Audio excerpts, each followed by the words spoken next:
Let's take a look at slicing in the editor. In this program, we're going to use the name of a building and a room number to create a room location. Let's start by asking the user to enter the name of the building the room is in. So we'll write building equals input, enter the name of the building. Then let's get the room number. So we'll write room equals input, enter the room number.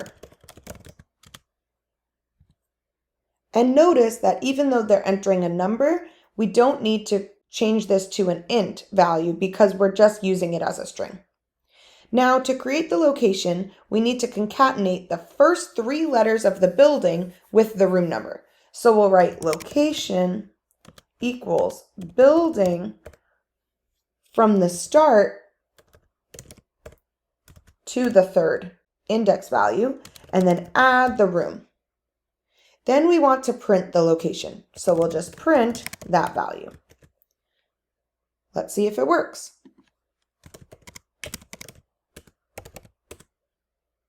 Awesome. Now it's your turn to use slicing in some Tracy exercises.